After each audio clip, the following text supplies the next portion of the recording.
various sessions, we will be putting them on the CERTL website. We'll also be sending you through email a feedback survey. We really would value your perspective on the sessions and the content as we look forward to doing this again next year. But then in between now and then, we'll be running some series specifically for graduate students, like Dr. Cavallo mentioned earlier, on assessment and various other things that will help you out as well. And so we'll start to make some decisions based in part on the feedback that we receive from you through that survey. So it's time now for Leah Collum. Leah is with the graduate school, and she's going to be talking about international students navigating the U.S. classroom. So yeah, it's all yours. Thank you. Hi, everyone.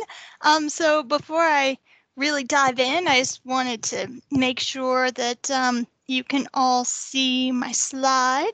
It says navigating the U.S. classroom, and also just make sure that you can all hear me okay. Yes, you're coming through fine, and I can see you. See the slides. Perfect. Okay, that is excellent. So welcome everyone to today's workshop on navigating the U.S. classroom. As Dr. Clark said, my name is Leah Collum, and I'm the Assistant Director in the Office of Graduate Studies, Graduate School. And I'm really happy that all of you are able to join me today. So before we get started with the slides that I have here, I just want to give you a little bit of introduction to today's workshop. It's designed for international graduate teaching assistants, primarily those who are new to teaching in the United States. But if you've been a GTA before for a semester or two already, of course, you are more than welcome to stay. And also, you know, even if you aren't an international GTA, if you just kind of want to learn more about the culture of college classrooms here in the United States, you know, feel free to stay on. Happy to have you. Thanks for joining. So I'm particularly excited to be presenting this workshop today because it combines two of my passions, cross-cultural communication and teaching college students.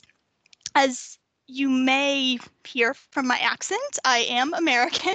I've lived most of my life here in North Texas. I went to schools in Arlington, elementary school, junior high, high school. So I have a lot of firsthand knowledge of where American students are coming from when they arrive in the college classroom. But I also have some experience living and working abroad in France, in my case, and I have a background in working with international students here at UTA. So all of this together, all this experience I've taken to help inform this workshop, and we'll just dive right in.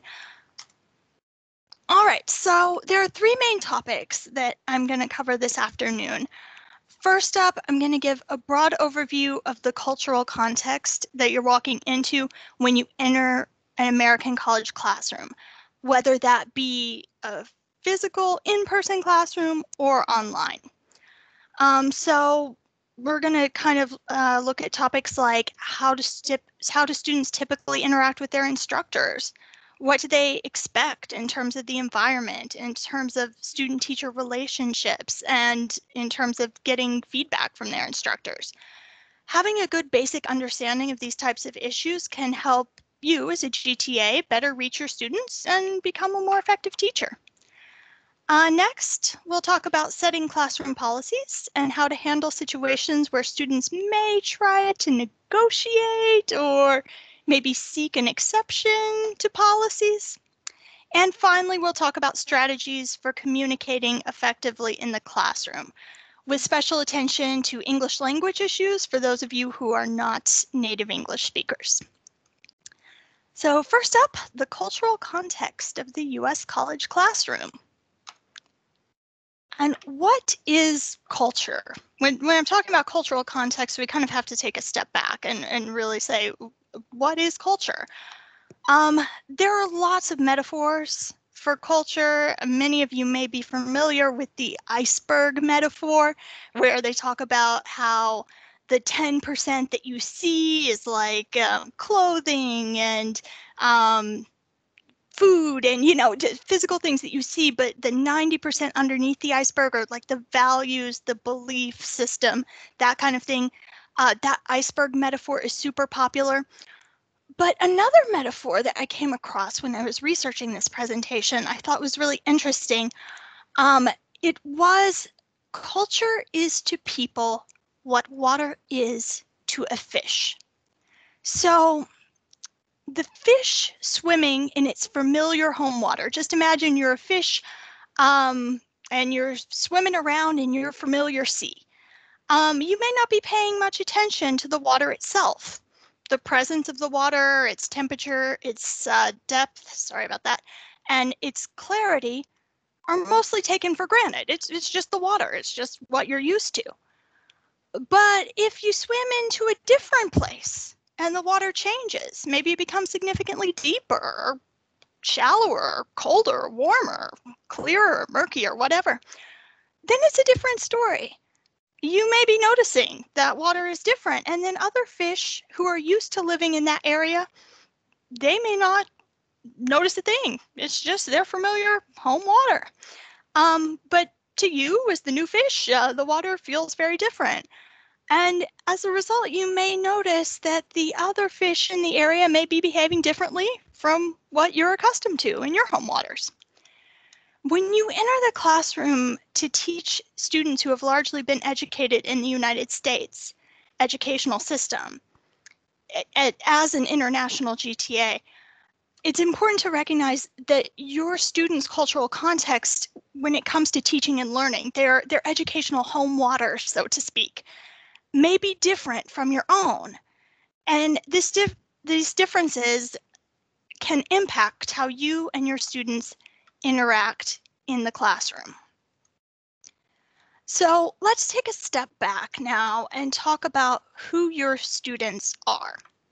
What can we definitively say about U.S. undergraduate students as a group? And this is really hard. Oh, I'm so sorry, guys. It's really hard to generalize about U.S. students as a group because they are diverse. They come from different backgrounds. Some students may come from families who are wealthy. Others may come from middle class or low income backgrounds. Some students may be the first in their family to attend college, while others may come from a long line of college educated people. And while many students enroll at a university immediately after graduating from high school, this is not always the case. Some students may transfer to the university after attending a community college for a couple of years, or they may take a break from school for several months or even years to enroll in the military, or maybe they just travel or work for a few years between high school and college.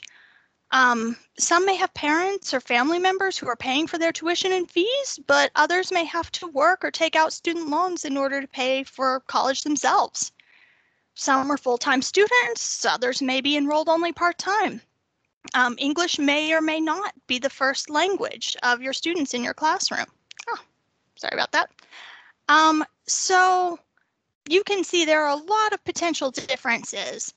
I could go on and on. Like they may have been born and raised in Texas like me, but they may be international students themselves. And for the purposes of this presentation, I'm really focusing in on students who were educated in the U.S. academic system for their K through 12 education, their education before they came to college. But it is important to note that there are many international students at UTA. UT Arlington is a very diverse institution, and there will likely be students from different cultures and different educational systems in your classroom in addition to those domestic American students. Another point to keep in mind is that unless you're teaching an upper level class that's open only to students in a specific major, the undergraduate students in your class likely have different majors and different goals for the future. Unlike in some other countries' educational systems, students in the US educational system choose their own majors and they do it relatively late compared to some other countries. I know in many countries, In Europe, for example, students are encouraged really early on to kind of pick their specialization. They may even start specializing in high school. But here in the United States, some undergraduate students, when they enter college, they may not even know yet what they want to major in or what career they would like to pursue after graduation. It's not uncommon for undergraduate students in the US to change their major or add a second major or add a minor, just kind of change things around, particularly in the first couple of years as an undergraduate. That's pretty common. Students have the opportunity to explore various interests and they aren't necessarily expected to have their future plans fully figured out. And last but not least, if you come from an educational system where memorization and the ability to recall facts is highly valued, you might be surprised to find that American students often value different types of knowledge. American high school students frequently place less emphasis in the memorization of facts and more emphasis on analytical problem solving and communication skills. So you may find as a result that some of the students in your classroom are more comfortable maybe giving a presentation or raising their hand to contribute to an in-class discussion than they are reciting a definition or writing information from memory on a pop quiz. So just something to think about there. Now, the behavior of American students and the type of relationships that they expect to have with their instructors may surprise you. For example, students may behave more informally in the American college classroom than you might expect or you might be used to. In an in-person class, for example, it's not uncommon to see students eating in class, arriving to class late, maybe checking their phones during class. Now, if you're the instructor of the class and you have the authority to set policy for your class, then you can set and enforce expectations for your classroom to address any behaviors in the classroom that you as the instructor find unacceptable. More on setting policies later in the presentation. If you do find students engaging in the types of informal behaviors that I just mentioned, it may be helpful to keep in mind that the behavior is likely not meant as a direct sign of disrespect or an insult to you as the instructor, either personally or professionally. It's just that US college students tend to be relatively informal. The college classroom tends to be a relatively informal environment where students expect and want to feel comfortable. And by the same token, it's not uncommon for students to question their instructors in the classroom. This can be something as simple as a student raising their hand and saying, "I don't understand," all the way up to them challenging their instructor's statements and making a contradictory argument of their own. If you come from a culture where the professor's authority is not to be challenged, it's possible you could see this type of behavior as a sign of disrespect. But that's most likely not the student's intention. On the contrary, the student is most likely just trying to show that they're engaging with what you're saying and that they're eager to learn and eager to be part of the conversation. So to sum up, even if some of your students' behavior, like disagreeing with you on a matter of opinion or interrupting you when they don't understand something, may make you feel uncomfortable at times, keep in mind these behaviors are relatively common in the US college classroom, and they're most likely not intended to be disrespectful to you as an individual or as a professor. If you feel a student's behavior has crossed the line, though, and become clearly inappropriate and uncomfortable for you, I encourage you to reach out to your supervisor to talk about the details and discuss how to best handle that situation. All right, so last thing about the US college classroom culture. The US educational system values creating a classroom environment where all students have the opportunity to learn. Students with disabilities may need accommodations in order to be successful in your class. Here at UTA, the Office of Students with Disabilities on campus serves students with disabilities. So students who are seeking accommodations in the classroom due to a disability should register with the Office for Students with Disabilities, the OSD, and provide the instructor of the course with documentation from the OSD that outlines the recommended accommodations. Keep in mind, if you do have a student who's requesting accommodations because of a disability, that disabilities can be both visible and invisible. So it's not the instructor's role or responsibility to determine whether or not a student has a real disability, or to ask the students lots of questions about the details of their disability. But it is appropriate, if a student comes to you asking for accommodations, to ask them to provide some documentation from the OSD. And then once you get that documentation, if you have questions about how to best accommodate a student, and provide those accommodations that are recommended, your best bet would be to work with your supervisor or work with the OSD directly to get some guidance about that. All right. And I have listed a link to where you can see the OSD's website at the end of this presentation. So you guys should all have access to that. So now that we've learned about who your students are and how they act in the classroom, let's take a few minutes to discuss how you can establish and stick to appropriate course policies that will work for you and your students. So picture these scenarios for a moment. What if you have a student who arrives late every day to class and then spends the entire class staring at her cell phone? What will you do if a student asks to submit his assignment after the due date? What if a student says she has to miss an exam for personal reasons and then asks if she can make the exam up? And what if a student emails you with a question at 11 p.m. the night before an 8 a.m. quiz, and then is upset that you did not immediately respond to that email? Well, depending on the educational system in your home country, it may be difficult for you to imagine these types of things actually happening in a college classroom.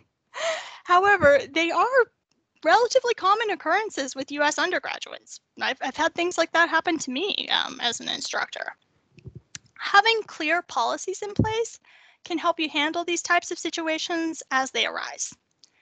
Now, once you set a policy, whether it's about your email response times or making up quizzes or whatever the case may be, or even if you don't set the policy yourself, even if it's your department or your supervisor who's setting the policy, whatever the case, once a policy is set, make sure to clearly communicate it to your students, documenting it in the syllabus if possible. That's always ideal to have it in writing. I also think it's important for you to know and distinguish in your own mind which course policies are negotiable and which are non-negotiable. Some policies, like university policies prohibiting plagiarism and academic dishonesty, are set by the university and they are non-negotiable. Your academic department may have other non-negotiable policies or requirements for the courses that you're teaching. And even if you have total control over all of your course policies, there are probably some rules that you've set that you would never dream of bending, much less breaking. And there may be others where you might be willing to show a little more flexibility depending on the circumstances. Now, you don't have to communicate to your students which of your policies are negotiable and which are not. But knowing in your own mind when you might be willing to entertain a negotiation or making an exception, and when you would not be willing to even entertain that idea, is really important, especially in a uniquely challenging semester like this one. And I'm going to talk a little bit more about firmness versus flexibility in a minute. But first, everyone's favorite topic, grades. So one area where students are famous for trying to negotiate with you and/or seek an exception is grading. When it comes to grades, students do have different attitudes. Some students might be content to do the minimum amount possible to pass.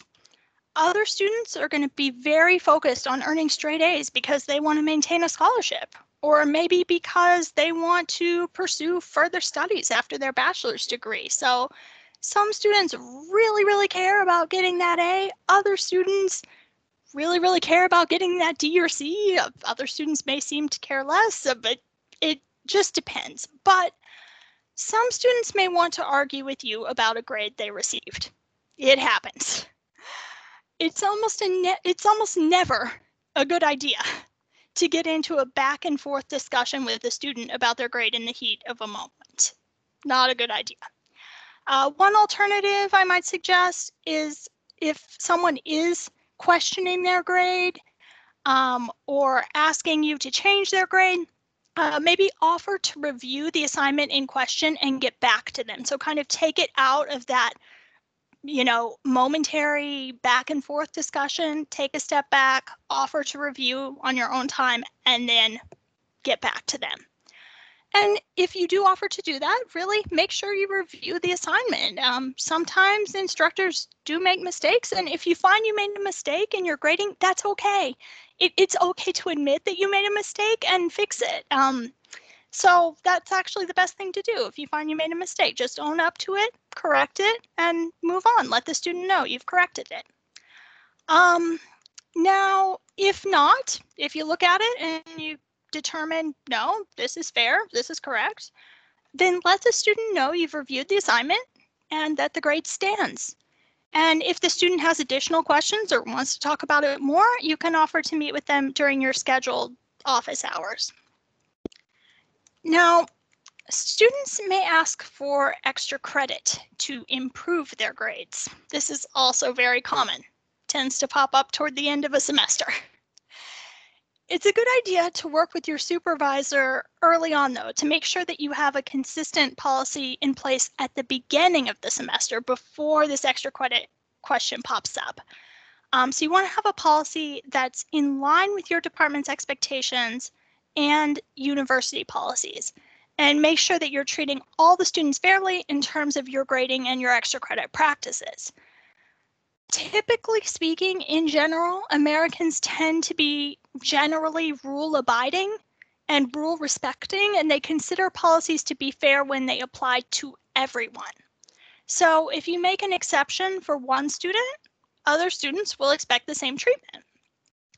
So to kind of sum up everything I've said about policies, the bottom line is you want to set your policies as early as you can, communicate them as clearly as you can, and apply them fairly. And if you do choose to make an exception for one student, you want to be prepared to make that same exception or a comparable exception for other students. Now, normally, this is the point in the presentation when I would really double down on that idea of once you set a policy, stick to it and apply it consistently, right? But in recent months, we've all seen how quickly things are required to change sometimes. And we've seen that flexibility and understanding can be key, especially in uncertain times. Remember, I told you undergraduate students are diverse, and every student in your class likely has different responsibilities and commitments that they're juggling outside of school.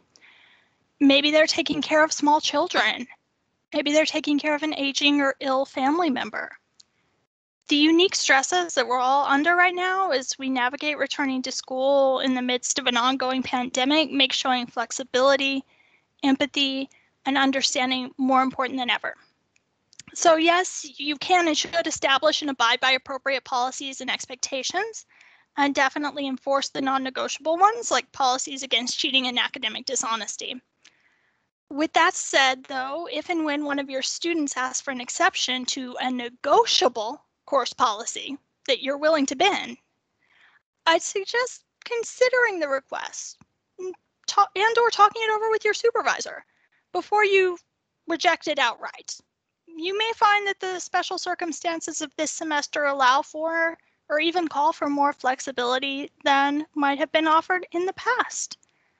All right, so I'm just gonna take a little pause here and take a breath and see if we have any questions so far. Okay, looks like We're having so some far. problems with the chat, Leah. So maybe if anyone's got any questions, if you want to raise your hand, either now or throughout, then that would probably work better, just because I'm not sure that the chat's available to most everyone. Sure. Yeah, sometimes I can get on a roll, so I wanted to make sure I stopped and took a breath. We'll see if there are any hands up now. If not, that's okay. I can keep going. I have another section here. We can always do some questions at the end. Yeah, sure. All right, sounds good. So we'll keep rocking and rolling. All right, so my next section is effective classroom communication. And now that we know a little more about who American students are and how they may communicate with their instructors, I'm just going to take a few minutes to understand how you, as the instructor, can communicate with them effectively in your classroom teaching.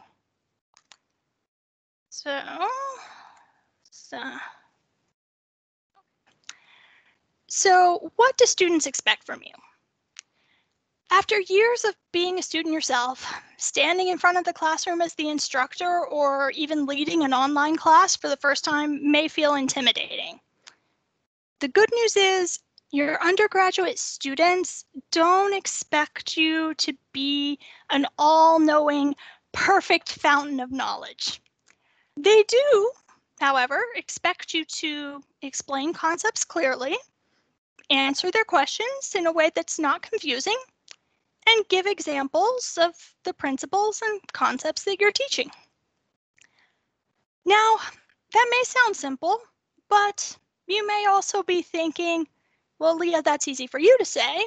You're an American, you're a native English speaker. How can I do all of that in English when English isn't even my first language? Well, believe it or not, I can kind of feel your pain because the first time I taught in a college classroom, I was actually teaching in my own second language. So I know how intimidating that can be. I taught French courses at the university for several semesters, and the first time I got in front of a classroom and taught in French, it was a little intimidating, I'll be honest. But even though teaching in another language can be intimidating, it is absolutely doable. So let me just repeat, you can do this. Here are some strategies that you can use to make sure that your classroom communication is as clear and effective as possible. So first and foremost, it's essential that you come to class prepared. Maybe make a plan for what you're going to say in class. You can write an outline, create a PowerPoint presentation, maybe even write yourself a script if you want to. Even if you know the course material that you're teaching inside and out, sometimes it can be difficult to teach in a second language without a clear roadmap for the order in which you're going to present the information, the specific examples that you want to give, and the specific vocabulary that you're going to use. Once you've made a plan, practicing the delivery of your lesson, either by yourself or with a friend or roommate, can be a huge confidence boost. And once you've practiced and you're confident delivering the material, try setting aside your script or your notes and then practicing again without it. Once you've run through your lesson a few times, you'll probably feel more comfortable delivering the material in front of your students without having to read your notes, word for word, or search your mind for the exact right phrase to use in the moment. Don't worry, this process of preparation, practice, and delivery, I'm sure it sounds time consuming now, but it does become much less time consuming the more that you teach. You can also help improve the clarity of your communication by giving your students tools to help them follow along with you as you deliver your lesson.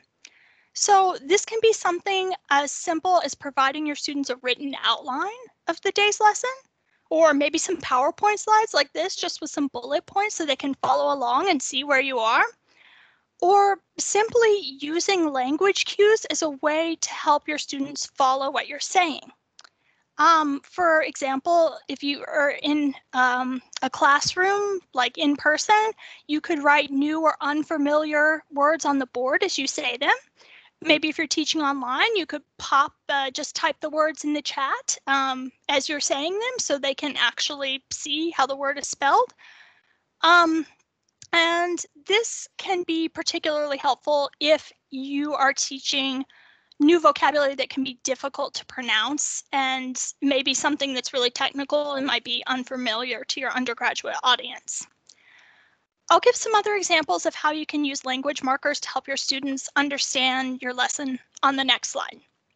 But before I get there, I just want to say that perhaps even more important than preparing your lesson or really being mindful of the language that you use in your lessons is just showing your students that you care about them and their learning. And this is going to be true whether English is your first language or not. You know, it's never a bad idea to make an effort to be friendly and approachable, to smile, make eye contact, learn your students' names if you can, and praise them when they do well. Words of encouragement like good work and nice job can go a long way with most US college students. A lot of US students are used to receiving a lot of praise in their high school, junior high, and elementary school, which is something that I noticed when I went to France and worked in an elementary school. I was really surprised at how little praise the students received from their teachers, and how I always seem to be telling my students, good job, great, you're awesome. But the French teachers were not doing the same thing. I think this is kind of an American trait of really going all in on the praise. But because many American students are used to that, used to receiving that, they tend to respond well to that when they do receive those words of encouragement. On the other hand, if you sense that one of your students is struggling, don't be afraid to reach out to them. Encourage your students to ask questions, make an effort to resolve miscommunications that may arise, and just generally remind students that you're available to meet with them during your office hours, or you're available by email, however your preferred method of communication may be, just kind of reminding them when and how you're there for them. When it comes to your students perceiving you as an effective instructor, this type of engagement can be just as important as the lessons that you deliver. Students want to be cared about as individuals, not just ID numbers on the class roster, right? All right, so I mentioned in the last slide using some language markers to kind of help your students follow along as you're teaching. And this chart shows some phrases that you can use to convey your points clearly and help your students understand and follow along with your lesson. When you use phrases like the ones that are in the column on the right to present information and transition between ideas, you can help your students better understand and keep up with what you're saying. Because these phrases kind of act like a verbal roadmap, giving your students a signpost and helping them, helping prevent them from getting lost and from missing out on all the great information that you're conveying in class. So I'll just give a quick example from this presentation. We'll go through. So the main issues we're going to cover today are the culture of the U.S. college classroom, setting and negotiating policies, and effective classroom communication. Just gave a quick list. And then let's dive into the first one. What is culture? Culture is like water to the fish. What do I mean by that? Etc., etc., etc. You kind of get the point. One big thing to emphasize here is restatement and repetition. So students are trained to listen to what their teachers repeat. To an American student's mind, when something is repeated a couple of times, a couple of different ways, that's a big clue to them that what is being said is important. If you say the most important thing only once and then you move on and never mention it again until it shows up on the final exam, students will feel like almost like betrayed. Like, what? I didn't even know that was important. That completely flew by me. It wasn't repeated. It wasn't emphasized. So if you're clearly trying to convey a point that is very important, try to restate or repeat that point a couple of different ways and a few different times to make sure your students understand that it is something that they should really pay attention to. All right, so often, up to now, I've kind of been talking about lecturing and that type of thing, but often teaching undergraduates in the US classroom involves more than simply delivering a lecture. It's also about facilitating class discussions and cultivating a classroom environment, whether that environment is online or whether that's face-to-face, an environment where everyone feels seen, respected, and safe. So on this slide, I have some tips for building this type of inclusive learning community in your classroom. And the first tip is learning students' names, if at all possible, given the size of your class. I understand some classes, there are so many students, it may not be possible to learn everybody's names, but if you can, really make the effort. It does make a difference when students feel seen as individuals, they feel like you care about them, and learning their name is a great first step. Also, make sure everyone has a chance to contribute to class discussions. Remember that your students do come from diverse backgrounds, and some students may feel more comfortable speaking up in a class discussion than others. So try to make a point to encourage as many different voices as possible to contribute to your class discussions. You can do that just simply by pausing after asking a question, really giving some time for the silence to sit there. Sometimes students don't want to jump right in. It does take a few seconds of almost uncomfortable silence before they're willing to speak up. So just pausing after you ask a question may be helpful. Wait a few seconds, give the students time to gather their thoughts and enter the discussion.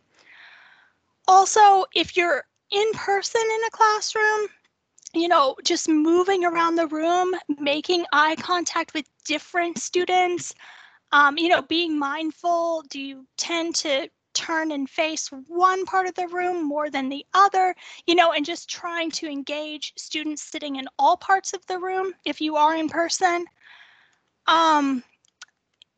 Even if you're in person, if possible, you may want to consider even physically rearranging your classroom space so that maybe your students are sitting in a circle instead of in rows. Of course, you have to use, some considerations about what's safe in terms of distancing and what have you.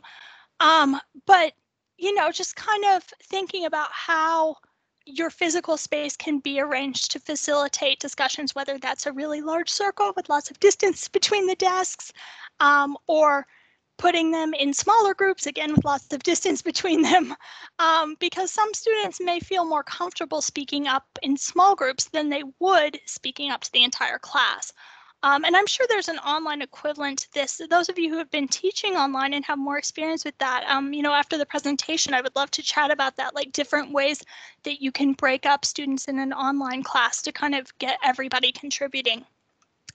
But for now, we'll go on to the next point, which is diversify the curriculum. So this is just looking for ways that you can bring diverse voices into the material that you're teaching so that your students hear from people with a variety of backgrounds and perspectives.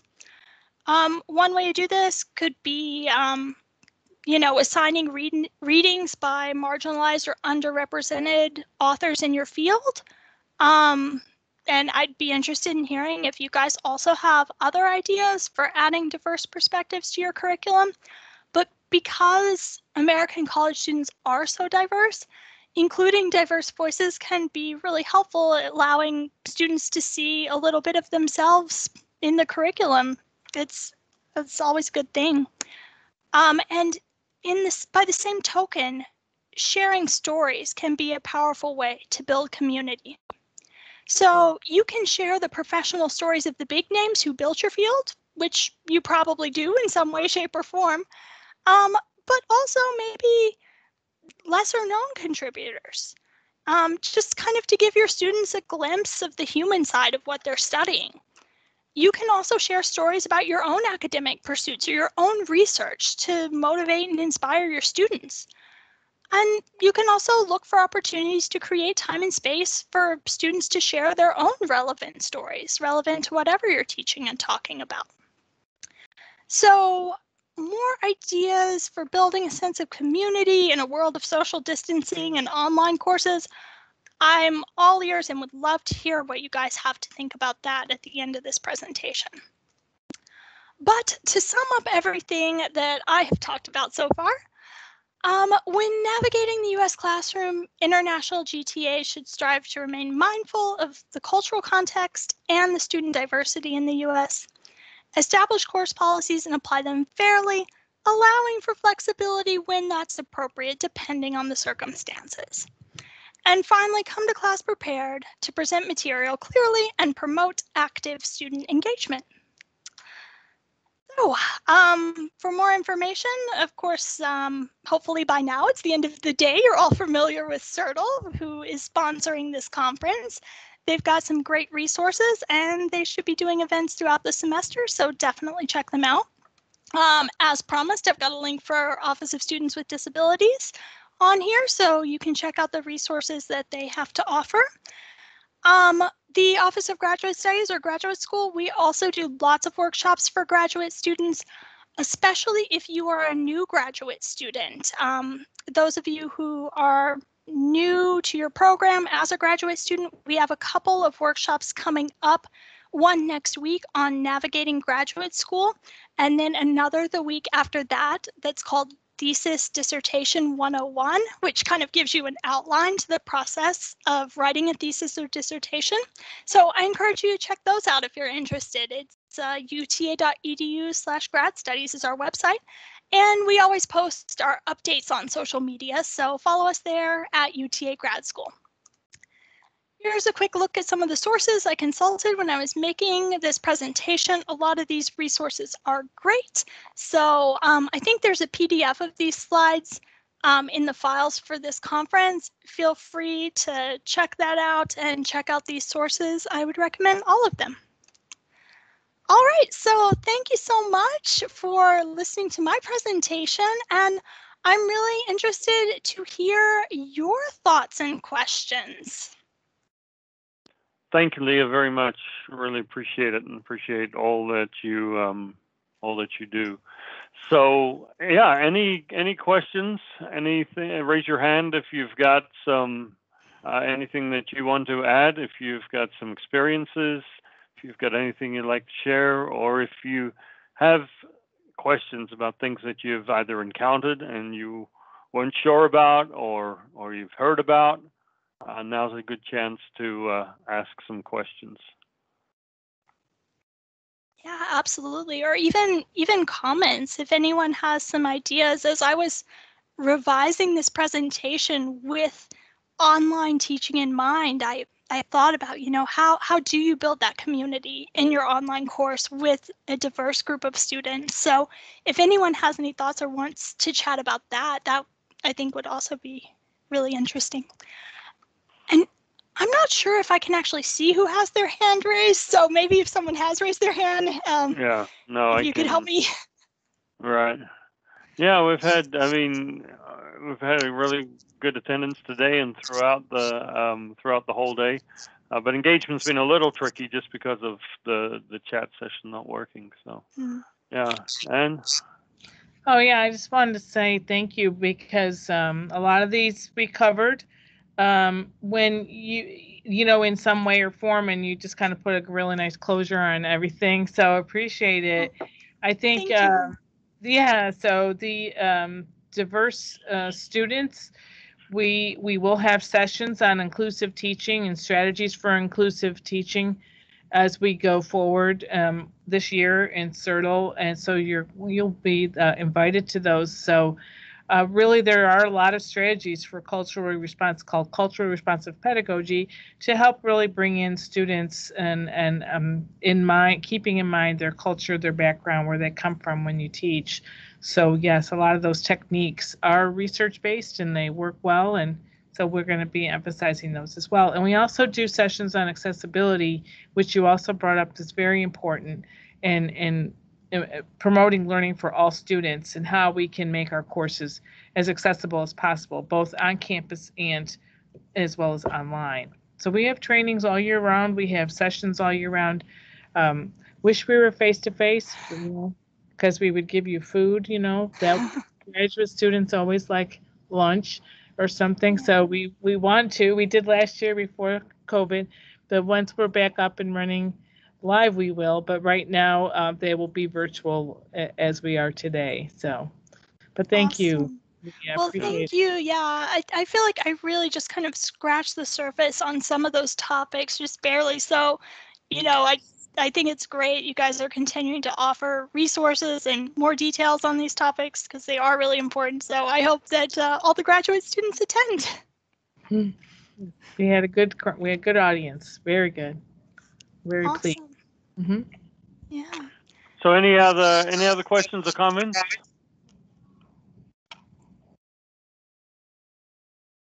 Now it's your turn to speak.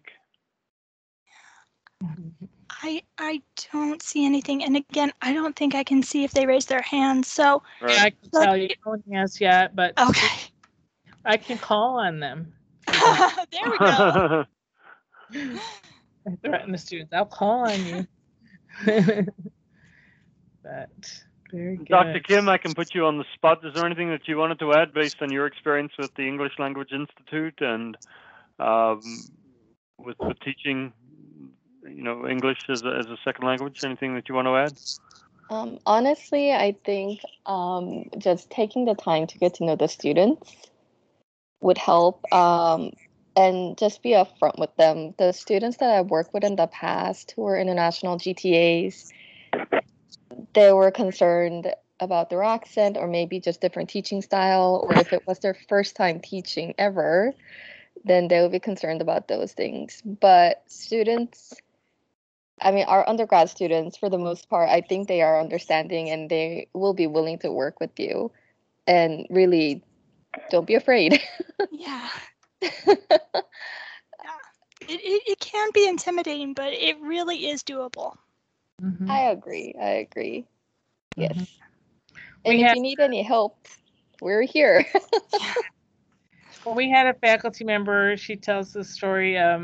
Like the first year she was teaching in America, a student put their feet up on a chair, and she didn't know whether it was okay to tell the student to put their feet down or if this was something acceptable in the United States, but it wouldn't be where she was from. So she gives kind of a humorous story about that. So I didn't know if others, what they think, and what you would respond to that, Leah. Yeah. Yeah. In some cultures that can be a huge taboo, like showing your bottom of your feet. Yes, she was shocked that they felt that way. That she didn't know. Like, do I tell them to put their feet down or not? But yeah. Yeah. I mean, I guess what I would say is that most likely that person was not intending to be disrespectful in any way. They just wanted to feel comfortable. Right. Because students kind of expect to feel comfortable in the classroom here.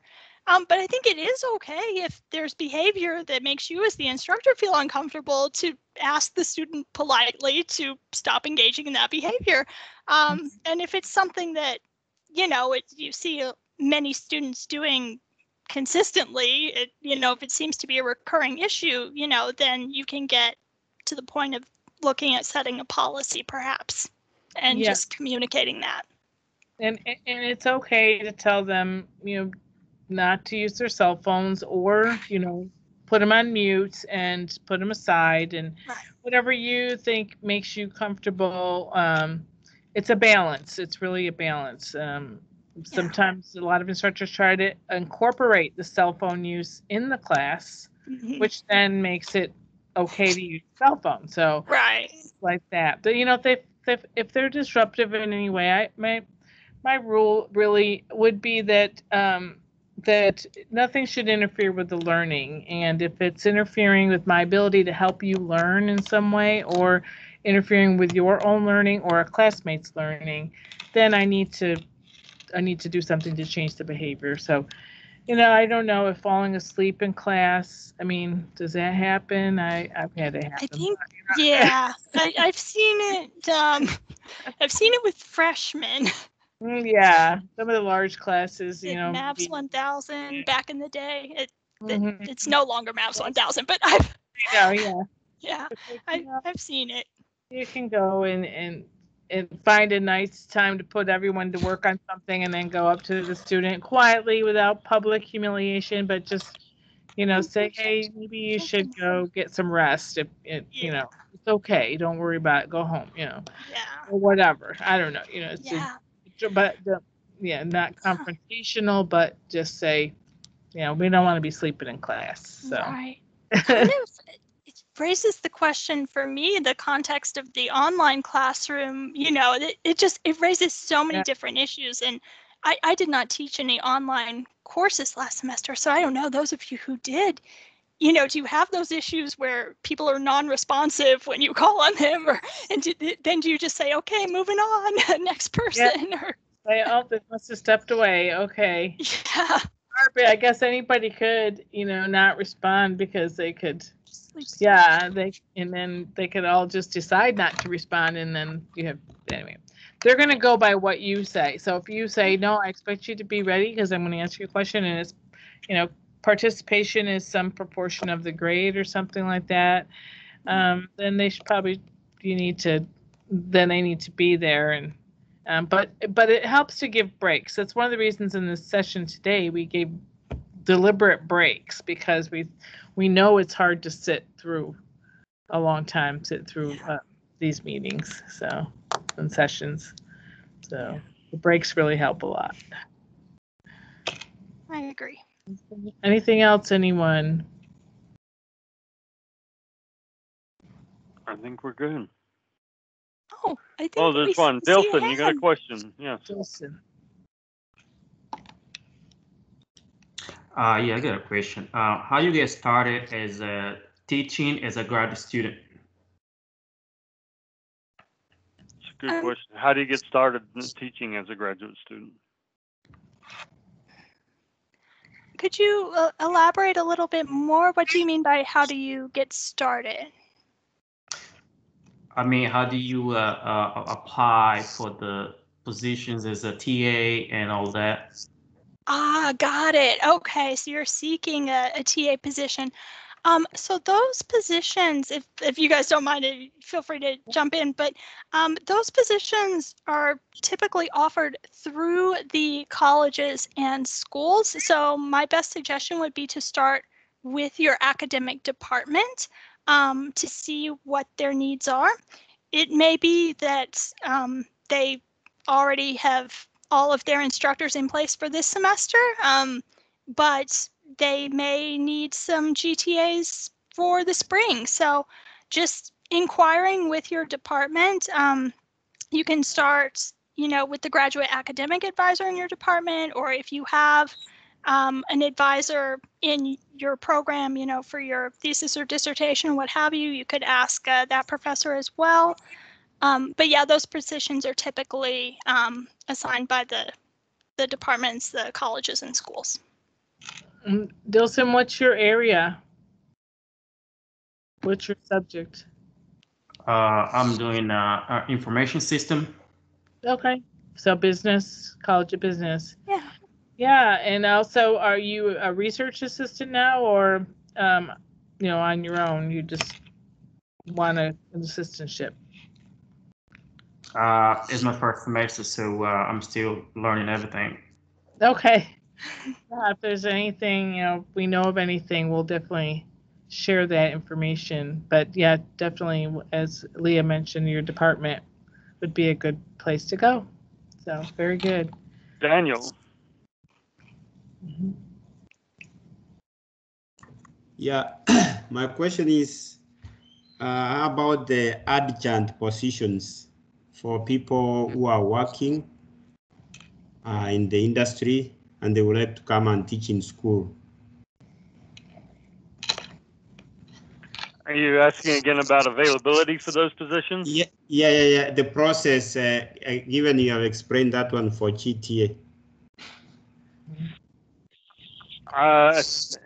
Correct me. I mean, Anne, maybe you're in a better position to answer that. But so yeah, adjunct positions are that again would be the department, and so I'm from the College of Education, so it depends on your college, but we always have courses that we need coverage, and as long as you have the credentials, Sometimes we do get just you go to the department chair and they send a resume and said, I am interested in an adjunct position, and that they could direct you as to what the process is, because there'll be a process for applying once you do. But you'd let them know first. A lot of times they just send us their resume, their CV, so that we know they're qualified.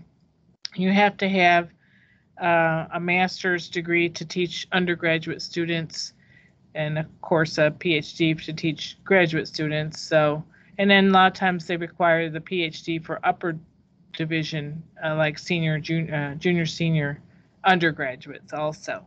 So, and a lot of times they allow what's called ABD, which you might be familiar with, which means you finished all your coursework and you're all but dissertation, ABD. So you're working on your dissertation, and then they'll seek you out to teach then.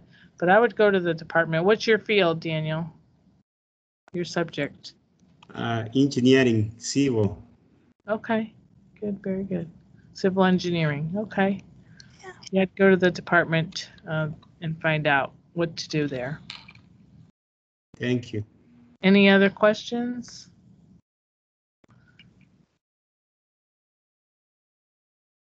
Looks like we're good. And we finished pretty much right on time. Yes, we did. Very good. Yeah. Awesome. Sherby has a question. Oh, Sherby, I think you're on mute. Nothing's new.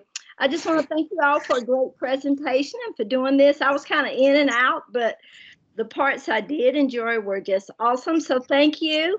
And I look forward to being with you again. Fabulous, Sherby. Wonderful. Thank you, Sherby.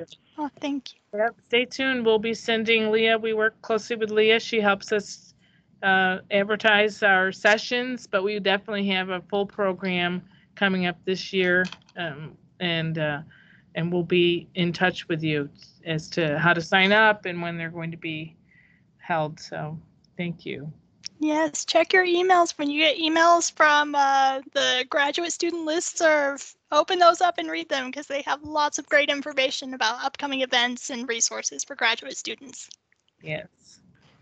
Thank you. And just know that you can reach out to us anytime if you do have questions or concerns.